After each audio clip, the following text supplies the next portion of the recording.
문경부터 그냥 바로 위에 간단하게 경력단비 옆에 있어요.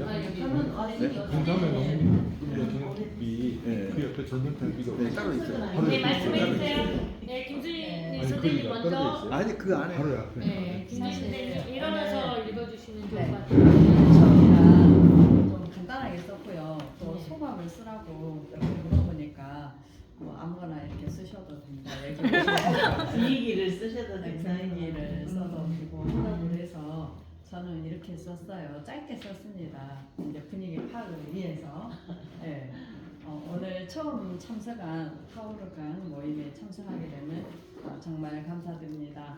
전반적인 타오르강 스토리는 알고 있었는데 홍양현 씨가 여기에 참석하려면 책을 꼭 읽고 와라 공부를 하더라고요. 그래서 읽고 있는 중이었고 읽고 있는 중에 이렇게 타오르강 3부를 보게 되니까 그 이야기 자세한 전체적인 줄거리는 아니지만 주인공들의 어떤 성향이라든지 또 내용의 흐름, 또 농민운동 뭐 이런 것들을 전반적으로 이해를 어느 정도는 좀 하고 봤기 때문에 좀 굉장히 제가 깊이 좀 만족하고 있었습니다. 감사합니다. 네, 감사합니다. 김수희 선생님이셨습니다. 네, 그 다음에 두 번째 고숙희 선생님. 고숙희 선생님. 네. 아무튼 오늘 이 자리를 이거 저희 시험 보는 자리가 아니라서 그냥 마음대로 그 다음에 편하게 말씀하셔도 됩니다. 함께 있는 자리여서 참 감사드립니다.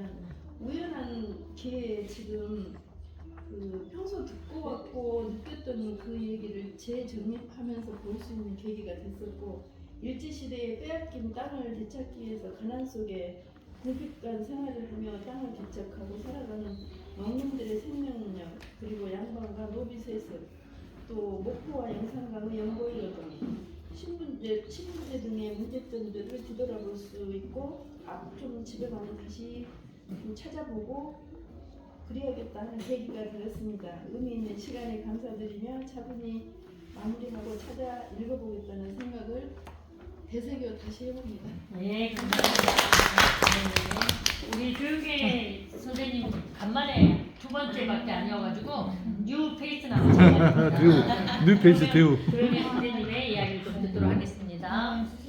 저도 이제 방송을 처음 보는데요.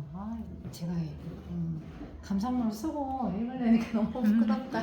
제가 이제 요즘에 이제 화려한 영상을 이렇게 보다가 80년대 저 영상을 보니까 너무 이제 깨끗하고 맑고 순수한 거예요. 이제 그래서 너무 이제 좋았고 제가 이제 아버지 그 홍보가 그 잡혀 있을 때 맞고 감옥에 갇혀 있을 때 그 아들을 보고 쓰러져 있는데 이제 아들을 보고 일어나는 그 힘에 대해서 아버지의 이제 사랑 이제 이런 걸 느꼈고요. 제가 이제 영산포에서 이 영산강을 보면서 제가 이 또 소설가 이제 작가님을 모시고 또 저 드라마를 보니까 너무 이제 현장감을 느끼고 이제 제가 그래서 너무 좋았고요. 개똥이 어머니가 목포에서 자기도 이제 만인이라는 소리를 듣는다 이제 신분에 대한 이런 얘기를 하면서 제가 이제 갑자기 느낀 게 얼마 전에 또 요즘에는 유튜브가 많잖아요. 유튜브에 영화가 많거든요.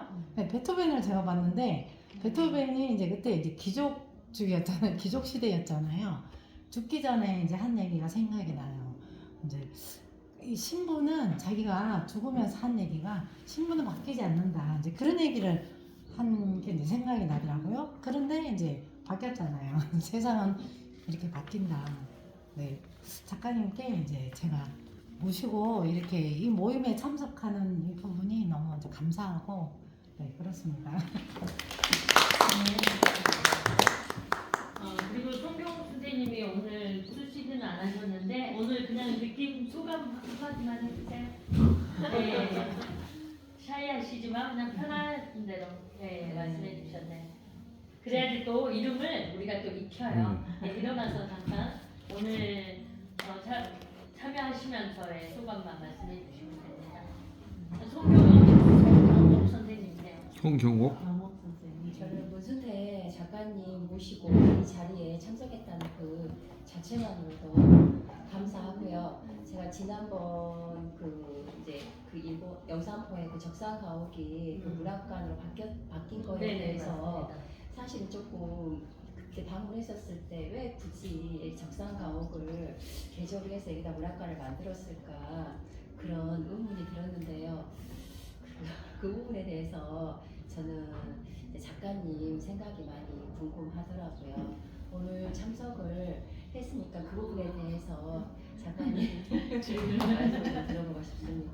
어쨌든 저는 오늘 이 자리에 참석하는 게 정말 감사하게 느껴지고요. 그리고 그 작가님 그 소설을 꼭 사서 읽어봐야 되겠다는 그런 꼭 사서 생각이 읽어보십시오. 그렇습니다. 네. 그리고 그 한편으로는 최명희 작가님 이제 돌아가셨지만 그 횃불인가요? 혼불 헌품문학과. 그 소설이 많이 생각나는 그런 드라마였던 것 같습니다. 감사합니다. 네, 감사합니다. 이제 기존 멤버이시지만 또 역사를 전공하셨던 우리 선생님의 소감을 선명한 교장선생님의 소감을 듣도록 하겠습니다. 가장 길기 때문에 선정이 안 됩니다. 제가 군대 막 제대하고 1980년대 중후반 무렵에 처음 교직 과정을 받았을 때 이 강렬한 인상을 남겼던 문구가 몇 개 있었어요. 책이나 문구 이런 게. 그 중에 하나가 이제 가도 황토길 이런 문장하고 또 하나가 또 하나가 타오르는 영상강이었어요. 그때 이제 타오르는 영상강을 유니트 선생님의 소설에서 시작된 문집인지는 몰랐어요. 그때 교육운동 같이 했던 이쪽 영산포 지역에 어떤 선생님이 그걸 교내 잡지를 가져와가지고 타오르는 영산강 이걸 보여줬을 때 이야 영산강이 저는 이런 농민운동이랄지 이런 걸 생각하지 못하고 소설 읽기 훨씬 전이었으니까 물론 그때 이제 소설이 막 나왔죠. 그때쯤 소설 나왔는데 그 영산강 지역에 그냥 단순한 농민운동 또 이쪽에 있는 국민들의 삶 그리고 실제로 영산강에서 불타고 여기 노을 지는 모습 이런 걸 영상을 했거든요. 우리 영양 교장 가끔 가다 보면 영상에 노을 지는 모습 올려주고 가슴이 벅찼어요. 그리고 이제 이렇게 지내다가 이런 모임 통해서 구체적으로 세계적으로 좀 알게 됐고요. 그래서 한 120년 전 때 얘기인데 120년 전 때 얘기를 매개로 해가지고 우리가 다시 모였지 않습니까? 그러면서 영산강 주변의 역사와 문화 이런 것에 대해서 새삼스럽게 공부하게 돼요. 제가 여러 분들 열몇 분 굉장히 많이 나오셨는데 이런 분들하고 다시 얘기하게 되고 영산강 다시 보게 돼요. 한강도 그런 얘기도 있지만 과거와 미래를 살려낼 수 있는가 이런 얘기가 있지만 그래서 우리가 그런 것에 대해서 다시 영상을 재해석하게 되는 그런 계기가 되지 않는가 생각이 되고 특히 이걸 연해가지고 또 다른 미래지향적인 콘텐츠들이 개발되거나 그런다면 참 좋겠다 이런 생각이 들고 이 모임이 그런 자리가 될 수도 있겠다 이런 생각이 들고 그리고 또 오늘 세 분 새로 오신 분들 그런 우리들의 영향이 좀 확대되고 있지 않을까 좀 생각합니다. 네, 감사합니다. 참 여러분들이 참석을 해주고 계시는데 100% 참석을 하신 분이시고요. 그리고 여기 오신 분들이 거의 100% 참석하세요.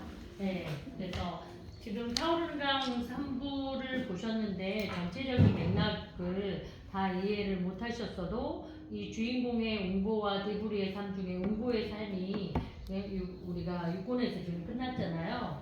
그런데 이제 대부리의 삶은 우리가 전편에서도 많이 나와 있었어요. 그래서 한번 스포일러가 될 수는 없으니까 한번 책을 다 읽어봐 주시고요. 그 다음부터 6월부터 수업은 한국예술종합대학교 한예종이 우리나라의 최고의 국립대학이잖아요. 한혜종의 연기 지도 교수님이 박상아 교수님이라고 계세요. 제가 그분을 초빙하려고 지금 엄청나게 밥도 사드리고 로비를 하고 있어요. 선비도 사드리고 로비 예 한혜종 교수님이신데요. 부산대에서 영문학 석사를 하시고 러시아에서 연기로 박사를 받으셨어요. 그래서 한혜종에 계시는 교수님이신데 바로 옆에 산다는 이유만으로 저한테 지금 목덜미가 잡혀 계시는데 굉장히 이채롭다고 저를 평가를 해주고 계십니다. 야, 정말 이거를 영국으로 우리의 일반적인 분들이 오셔서 연기를 한다라고 하는 거에 이제 자찬할게요. 홍은영 대표님은 정말 카멜레온 같으네요.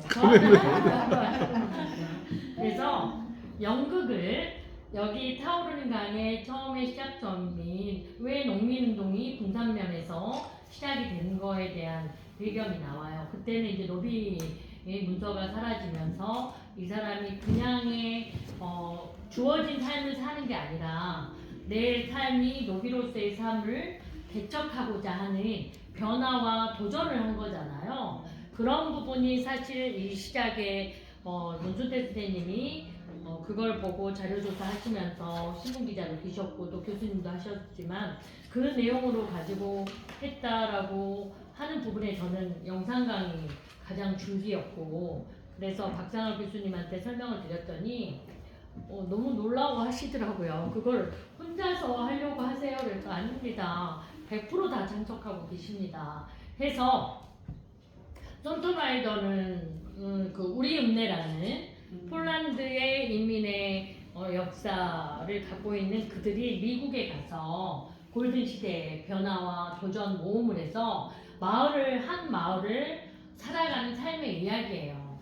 그 3부작인데 그것도 사실은 처음에는 출생이고요. 그 마을에서 아이가 태어나요. 그래서 출생이고 두 번째가 결혼이에요. 그 태어난 아이가 결혼을 합니다.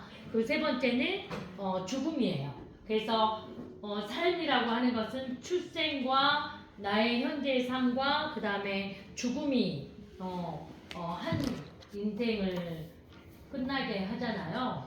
근데 그 내용을 가져다가 이 타오르는 강 일부를 제가 드라마 대본을 가지고 리딩을 한다라고 하니까 놀라시더라고요.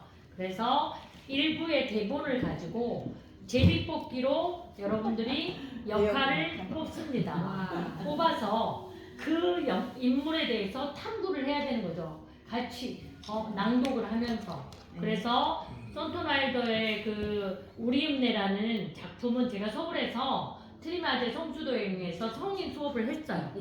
그래서 정지은 라디오 성우가 저희를 지도를 해줬는데 박상아 선생님의 제자에서 올 수도 있는데 박상아 교수님한테 제가 한 번은 와달라고 부탁을 했거든요. 그래서 나주 광주 쪽이 연극영화과가 없어요. 맞아요. 동신대학교에 연극영화과 개설을 제가 많이 부탁드립니다. 왜냐면 기질이 있어요. 제가 보기에. 그리고 오늘은 지금 일이 바빠가지고 참석을 못했는데 저희 오빠가 전남고등학교 홍양현 교장선생님이 전남고에서 연극반의 주인공을 하셨어요. 그래서 엄청나게 그 학교 축제 때 좀 인기를 한 몸에 받았던 저희 오빠가 연극을 주인공을 했기 때문에 오빠도 아마 어시스트로 참여를 하실 것 같은데 홍양현 선생님이. 그래서 아무래도 연극이 그냥 대본을 낭독하면서 그 인물을 탐구하고 그러면서 무대까지 올리는 게 목적인데요. 그 무대 공연은 저희가 속도를 봐서 할 건데 제 목표는 12월에 하는 겁니다. 12월에 6, 7, 8, 9, 10, 11 해서 12월에 저희가 나주시에서 문예회관이 됐든 나빌레라 문화센터가 됐든 근데 저 생각은 영산나루에서 할 수도 있고요. 아니면 저기 아트스페이스라고 영산포에 새로 생기는 또 갤러리 문화관이 있어요. 거기도 지금 생각하고 있는데 기획만으로는 하자고 한 데가 되게 많더라고요. 오라고 하는 데가 많습니다. 그래서 우리 읍내 포맷을 한번 여러분들이 보셔도 괜찮아요. 무대 감독이 무대를 다 설명합니다. 무대 장치가 필요 없습니다. 무대 감독이 입으로 왜냐면 연극영화과 전공 애들이 내가 연기를 해야 되잖아요. 그리고 공연을 올려야 되잖아요. 여기는 바이블이에요. 성경같이 반드시 연기 대본을 읽어야 되는 그 바이블인데 교과서 초안이거든요. 그래서 그걸 형태를 그대로 빌려옵니다. 그래서 무대 감독이 무대 장치를 다 설명을 하고 배우들은 배우 연기만 하면 되는 거예요. 그 우리 읍내라는 작품이. 그래서 타오르는 감독 무대 장치가 필요 없습니다. 그래서 인물과 무대 감독이 있는 공연을 하려고 합니다. 그래서 여러분들이 6월 달부터는 제가 대본을 나눠드려서 대본을 낭독하는 수업이 전개가 됩니다. 그래서 참고로 알아주시고요. 그리고 지금 제가 김밥을 가지고 올라올 테니까요. 식사 하시고 1시 정도에 출발하도록 하겠습니다. 그리고 이상민 교수님이 우리가 그 건축과 동진대학교 건축과 교수님이시기 때문에 공간적인 개념으로 새로우신 분들이 있으니까 그 의의에 대해서 제가 의자 발음 잘못해요. 의의에 대해서 설명을 좀 해주시는 시간은 잠깐 5분 정도 스피치를 부탁드리겠습니다. 나도 주시죠. 직접 가지고 내려가 버리지. 네.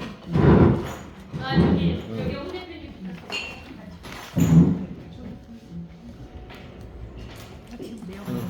아니야, 여기 있는 거야. 지금 여기 있어야지. 대표님 오시면 할 거야. 근데 그 정성창에 엄상궁이 덕혜옹주 엄마예요? 네? 엄상궁. 예, 예. 거기가 덕혜옹주 어머니. 예, 예, 예. 맞아요. 민비하고 연관될 거야. 민비가 죽은 다음에 엄청 예.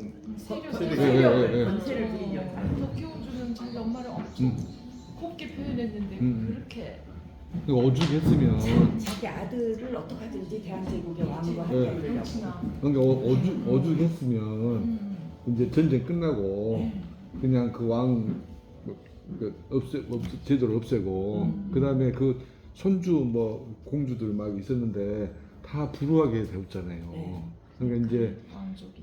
왕도 그랬고 그 다음에 더 차단된 놈들이 양반들하고 또 공무원 그 공직자 관료들 그러니까 여기들을 그때 아주 나쁜 그것을 우리 작가님이 예리하게 이야기하신 것 같은데 그러니까 역사는 반복된다고. 덕혜옹주 그 책만 읽어가지고는 엄청 참 우리나라의 그 뭐랄까 그 시절이 너무 안타까운데 그 어머니 따져 올라가니까 그런 사람이야. 거기 그 장세종 이 활동했던 학교 있지 않습니까? 침상수학교. 그게 영산강이 영산포에 있었던가요? 나중에 영산포. 영산포인가요? 그럼 그게 영산 초등학교인가요? 네.